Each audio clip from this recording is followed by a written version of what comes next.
Let me ask you about sOAZ specifically, because he's a guy I've known for many, many years as well. I always think he's one of the most misunderstood players I've ever met in esports, mate, because some of the things about how he interacts publicly mean people take it totally the wrong way. Like, I'll give you an example. As mad as it sounds, people unironically at this exact period of time used to say he was a choker. I think my assumption as to where they were misguided there, dude, is he was a complainer, and he's definitely someone who'd whine if he didn't like how the game went. If you saw him on camera, he might look like he was tilted, but my joke was he's just French, mate. Like he just does that thing where they sort of like 4% whine about everything that's going on, but in a way where it's like, I'm just doing it to get out of my system, as it were. And as you say, like, mate, he was the opposite. He was one of those clutch players I've ever seen. Like, as you say, it doesn't matter what the score is in the game. It doesn't matter if this team's more favoured. And that thing you said also about the champions, that's not some, like, nostalgic, like, romantic... That was real. He really could, like...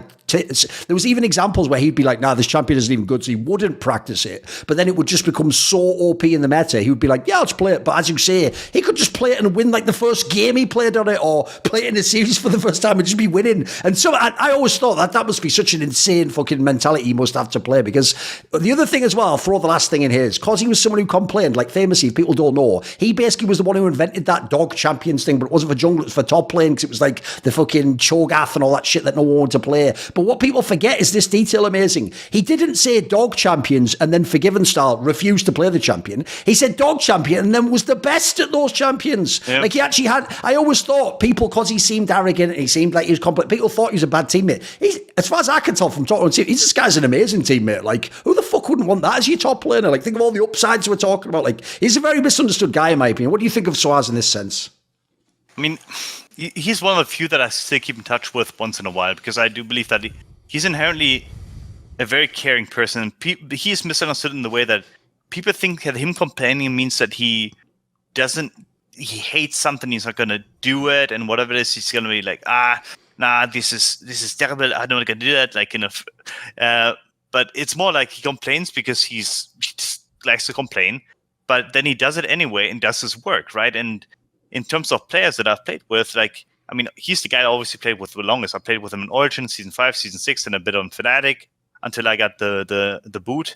But the man has a distinct public persona that obviously aggravates people and makes them think of him as lesser. But until Season 8, basically, when he was replaced by Bwipo, like he was likely the best top laner all around for the entirety of in EU, right? There was maybe a small spec in Season 6 when he was worse than others, but it was also because our team was really dysfunctional. Our teams were really dysfunctional. But even Season 5, like the final series against Huni, he outplayed Huni, and Huni was the most hyped player there was, right? Like Huni was the best, Reyno was camping him, but Huni was always performing. Then I see sOAZ picking up Gangplank while he was dead, right? Yep. Gangplank died, so he couldn't really practice him. But he played him to the max, and he was one of the only players who could do that. So he cares in his own way.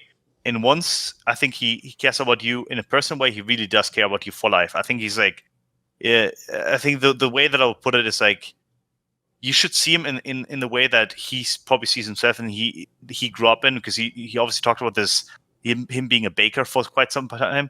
Like, quite frankly, he's a working class individual, and like just like I guess I would have been if I was in not in esports, because of my family, right? And the way that he interacts with the world reflects that, and the way that he talks to people and cares about them too reflects that, right? Once he cares about people, he does so, and he will do a lot for them, and will do everything for them. So the man is misunderstood. As a teammate, I liked him, even if sometimes he was a bit annoying because of that very thing, right? Where he sometimes refused to play something for a bit until a certain point. But it was also that he was willing to sometimes lose scrims too hard, or be okay with losing too many scrims. And I couldn't personally deal with that the same way that I should have probably done, or whatever it is, right? Maybe he just knew better, right? But that was like kind of the thing that rubbed the people wrong the most, if anything. I would say that his like sometimes issues with just wanting to win scrims, I think. See more cool, funny, interesting clips based on topics from my content? Well, subscribe to this channel then, or, be a pleb and don't.